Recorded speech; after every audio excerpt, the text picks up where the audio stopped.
नमस्कार, दिल्ली न्यूज में आपका बहुत बहुत स्वागत है। चलिए देखते हैं आज की 25 फटाफट काम की और महत्वपूर्ण बड़ी खबरों को। पर इससे पहले वीडियो को लाइक करना बिल्कुल ना भूलें। दिल्ली की महिलाएं फिर इंतजार कर रही 2500 के बाद होली वाले वादे पर भाजपा को घेर रही आप। दिल्ली विधानसभा चुनाव के दौरान भाजपा ने महिलाओं को 2500 रुपए देने के साथ साथ हर साल होली और दिवाली पर मुफ्त सिलेंडर देने का वादा भी किया था। ऐसे में अब आम आदमी पार्टी ने भाजपा को मुफ्त सिलेंडर का वादा याद दिलाते हुए घेरने की कोशिश की है। पार्टी ने महिलाओं को हर महीने 2500 रुपए देने की प्रधानमंत्री नरेंद्र मोदी की गारंटी को जुमला बताते हुए कहा है कि कहीं होली पर मुफ्त सिलेंडर का वादा भी जुमला तो नहीं निकलेगा। दिल्ली बजट सत्र 24 से 2 साल बाद होगा प्रश्नकाल। सीएम रेखा गुप्ता 25 मार्च को पेश कर सकती हैं बजट। दिल्ली का बजट सत्र आगामी 24 मार्च से शुरू हो रहा है। सूत्रों के मुताबिक एलजी के अभिभाषण और आर्थिक सर्वेक्षण के बाद 25 मार्च को दिल्ली का बजट पेश हो सकता है। खास बात यह है कि विधानसभा में इस बार प्रश्नकाल भी होगा। दिल्ली की यमुना में चलेगी क्रूज, एमओयू पर हुए साइन। यमुना नदी में सैर और सफर के लिए मनोरंजक नाव पर्यटन नौका सेवाओं की शुरुआत के लिए केंद्र सरकार और दिल्ली सरकार के विभागों के बीच एमओयू पर हस्ताक्षर हो गए हैं। इस परियोजना के तहत NH10 के पास यमुना नदी में सोनिया विहार से जगतपुर में नाव पर्यटन और नौका सेवाएं 6 किलोमीटर के दायरे में शुरू की जाएगी। अचानक दिल्ली के बाबा साहेब अम्बेडकर अस्पताल पहुंचे पंकज सिंह, डॉक्टरों की लगाती क्लास। दिल्ली के नए स्वास्थ्य मंत्री पंकज सिंह रोहिणी स्थित बाबा साहेब अम्बेडकर मेडिकल अस्पताल पहुंचे। अचानक मंत्री के इस दौरे से अस्पताल प्रशासन भी चौंक गया। वहां मौजूद डॉक्टरों की मंत्री पंकज सिंह ने क्लास भी लगाई। पंकज सिंह के अस्पताल दौरे का वीडियो भी सामने आया। वीडियो में पंकज सिंह वहां मौजूद डॉक्टरों की क्लास लेते भी दिखे। बता दें कि इससे पहले सीएम रेखा गुप्ता ने गुरु तेग बहादुर अस्पताल का औचक निरीक्षण किया था। दिल्ली पुलिस ने 5 बांग्लादेशियों को पकड़ा, अवैध रूप से भारत में जमा रखे थे पैर।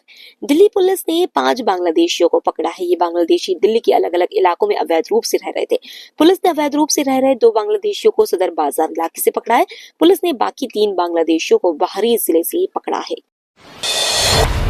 दिल्ली में इस साल नहीं होगी पानी की दिक्कत, वाटर सप्लाई के लिए समर एक्शन प्लान तैयार। दिल्ली में 2,50,000 लोगों की जल आपूर्ति के लिए NDMC ने समर एक्शन प्लान तैयार किया है। नई पाइपलाइनें, स्मार्ट मीटर और ऑटोमेशन सिस्टम लगाए जाएंगे। पानी की शॉर्टेज होने पर नए टैंकरों से सप्लाई होगी। पानी संबंधित शिकायतों के लिए टोल फ्री नंबर और व्हाट्सएप नंबर जारी किए गए हैं। पीएम मोदी को मॉरिशस का सर्वोच्च नागरिक सम्मान पुरस्कार पाने वाले पहले भारतीय। मॉरिशस के प्रधानमंत्री नवीन चंद्र रामगुलाम ने मंगलवार को प्रधानमंत्री नरेंद्र मोदी को देश का सर्वोच्च सम्मान the grand commander of the order of the star and की ऑफ द इंडियन ओशन देने की घोषणा की। पीएम मोदी मॉरिशस का सर्वोच्च सम्मान पाने वाले पहले भारतीय बन गए। रामगुलाम ने पोर्ट लुइस में भारतीय समुदाय के एक कार्यक्रम में ये घोषणा की है। दिल्ली में जल संकट से निपटने NDMC की तैयारी, लगेंगे 9,000 नए जल कनेक्शन। दिल्ली सरकार के जल व PWD मंत्री प्रवीश साहिब सिंह वर्मा का कहना है कि पानी की समस्या से जूझ रहे शहर के कई झुग्गी बस्ती इलाकों में 9,000 नए पानी के कनेक्शन लगाए जाएंगे। उन्होंने बताया कि इन इलाकों में पानी पहुंचाने से करीब 47,000 लोगों को फायदा होगा। साथ ही उन्होंने कहा कि हम बहुमंजिला इमारतों में सोलर पावर प्लांट लगाना अनिवार्य करेंगे और सस्ती बिजली खरीदने पर होने वाला फायदा सीधा ग्राहकों को ट्रांसफर करेंगे।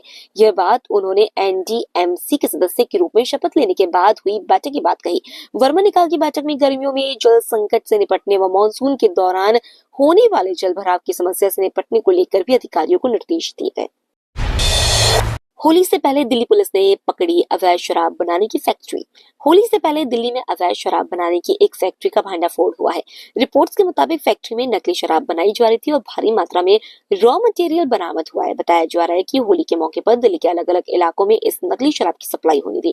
खास बात यह है कि शराब की बोतलों पर for sale in Haryana only लिखा हुआ था। पुलिस ने इस मामले में एक महिला समेत 2 लोगों को गिरफ्तार कर लिया, जबकि फैक्ट्री का मालिक फरार हो गया है। दिल्ली के पार्कों में मोबाइल किचन की शुरुआत, पुरानी DTC बसों में मिलेगा स्वादिष्ट खाना। दिल्ली में यमुना किनारे के पार्कों में एक नया और अनोखा पहल शुरू होने जा रहा है, जिसके तहत पुरानी और अब तक नकारे गए DTC CNG AC बसों को किचन में बदलकर रेस्टोरेंट के रूप में स्थापित किया जाएगा। इस पहल का उद्देश्य न केवल पर्यावरण की दृष्टि से फायदेमंद है, बल्कि यह एक नई और आकर्षक खाने की जगह भी प्रदान करेगा। ये प्रोजेक्ट खास तौर पर पार्कों में खान पीन की सुविधा के लिए किया गया है। यह कंक्रीट के इस्तेमाल की अनुमति नहीं है और पारंपरिक रेस्टोरेंट स्थापित करना संभव नहीं है। इसके लिए DTC की पुरानी CNG AC लो फ्लोर बसों को किचन में बदला जाएगा। दिल्ली वालों के लिए गुड न्यूज, अब सड़कों की जिम्मेदारी लेंगे पीडब्ल्यूडी के अफसर। राजधानी दिल्ली में पहली बार ऐसी व्यवस्था की जा रही है कि लोक निर्माण विभाग के वरिष्ठ अधिकारी अब शहर की अलग अलग सड़कों की निगरानी और उनका रखरखाव सुनिश्चित करने के लिए जिम्मेदार होंगे। विभाग के एक वरिष्ठ अधिकारी ने बताया कि राजधानी में सड़कों की खराब स्थिति से निपटने के लिए यह निर्णय लिया गया है कि अधीक्षण अभियंता स्तर तक के लोक निर्माण विभाग के सभी वरिष्ठ अधिकारियों को विभाग की कम से कम एक सड़क के रखरखाव की जिम्मेदारी लेनी होगी। अमित शाह ने कहा 10,500 से ज्यादा उग्रवादी हथियार डालकर मुख्य धारा में हुए शामिल। अखिल भारतीय विद्यार्थी परिषद द्वारा आयोजित पूर्वोत्तर छात्र एवं युवा संसद को संबोधित करते हुए केंद्रीय गृह मंत्री अमित शाह ने तमाम मुद्दों पर चर्चा की। उन्होंने कहा कि सिर्फ 10 वर्षों में पूर्वोत्तर आज पूर्ण शांति का अनुभव कर रहा है, सिवाय मणिपुर में हुई हिंसा के। उन्होंने कहा 2004 से 2014 तक हिंसा की कुल 11,000 घटनाएं हुई और 2014 से 2024 तक 3,428 घटनाएं हुई, यानी 70% की कमी आई है। सुरक्षा बलों की मौतों की संख्या में भी 70% की कमी आई है। पिछले 10 वर्षों में नागरिकों की मौतों की संख्या में 89% की कमी आई है। होली के मौके पर दिल्ली मेट्रो ने समय सारणी में किया बदलाव। दिल्ली मेट्रो में 14 मार्च यानी होली के दिन मेट्रो की टाइमिंग में बदलाव किया गया है। रंगों के इस खास त्योहार पर मेट्रो थोड़ा लेट चलेगी। दिल्ली मेट्रो रेल कॉर्पोरेशन ने बताया 14 मार्च को पहली मेट्रो दोपहर 2:30 बजे से चलेगी, उससे पहले मेट्रो सेवा उपलब्ध नहीं होगी। दिल्ली में फिर बदलेगा मौसम, बारिश के साथ गिरेगा पारा। दिल्ली एनसीआर में लोगों को गर्मी का एहसास होने लगा है। दोपहर को चिलचिलाती धूप और उमस लोगों को परेशान कर रही है। हालांकि आने वाले दिनों में मौसम एक बार फिर करवट ले सकता है और दिल्ली के कई इलाकों में बारिश दर्ज की जा सकती है। मौसम विभाग ने अगले एक हफ्ते का मौसम का हाल बताया, जिसमें लगातार 3 दिन बारिश की चेतावनी दी गई है। इस दौरान न्यूनतम और अधिकतम तापमान में भी गिरावट आ सकती है। अदालत ने दिल्ली पुलिस को केजरीवाल के खिलाफ केस दर्ज करने का दिया आदेश। आम आदमी पार्टी के मुखिया और पूर्व मुख्यमंत्री अरविंद केजरीवाल की मुश्किलें बढ़ गई हैं। दिल्ली की एक अदालत ने केजरीवाल के खिलाफ केस दर्ज करने का आदेश दिया है। जनता के पैसे के गलत इस्तेमाल के आरोप में अरविंद केजरीवाल और अन्य के खिलाफ केस दर्ज करने को कहा गया है। गुरुग्राम फरीदाबाद नगर निगमों को आज मिलेंगे नए मेयर। गुरुग्राम और फरीदाबाद नगर निगम चुनाव के तहत 2 मार्च को हुई वोटिंग के बाद अब आज वोटों की गिनती होने जा रही है।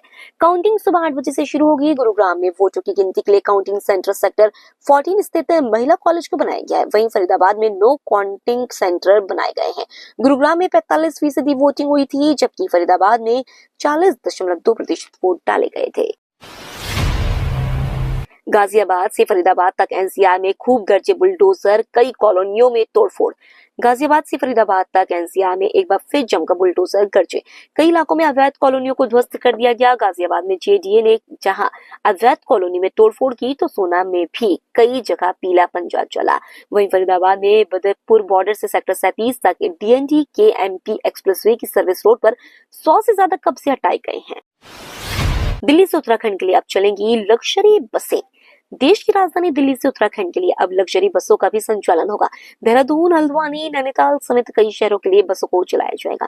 लग्जरी बसों को चलाने के लिए परिवहन विभाग ने खाका भी तैयार किया है। अगर सब कुछ सही रहा तो जल्द ही यात्री दिल्ली से उत्तराखंड के कई शहरों में लग्जरी बसों में सफर का आनंद ले सकेंगे। दिल्ली मुख्यमंत्री रेखा गुप्ता ने गढ़वाल सांसद और भाजपा राष्ट्रीय मीडिया प्रभारी अनिल बलूनी से उनके दिल्ली स्थित निवास पर मुलाकात की।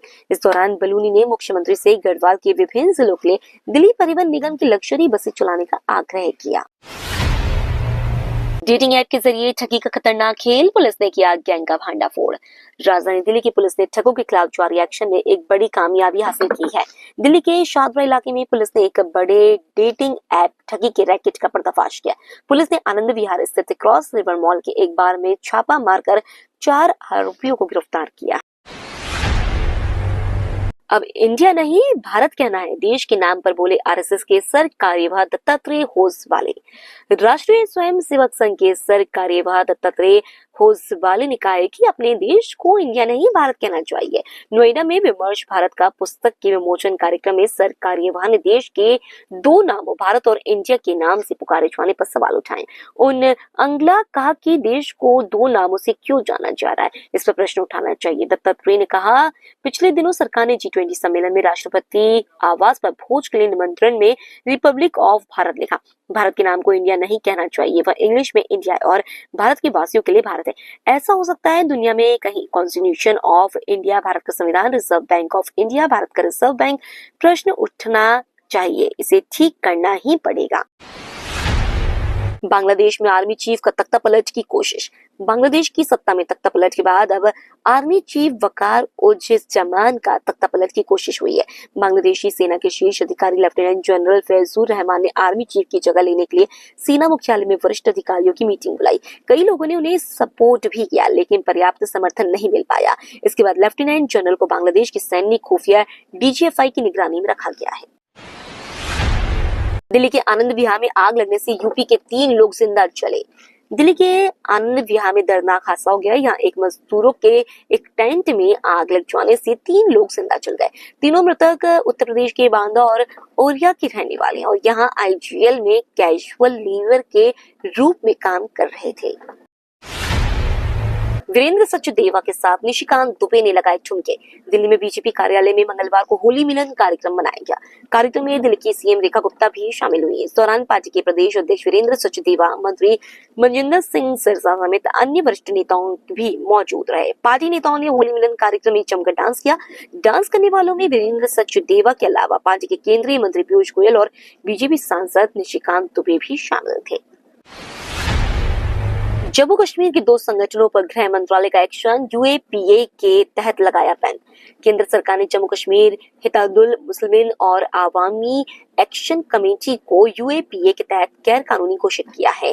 गृह मंत्री अमित शाह ने कहा है कि ये संगठन लोगों को भड़काकर देश की एकता को खतरे में डाल रहे थे।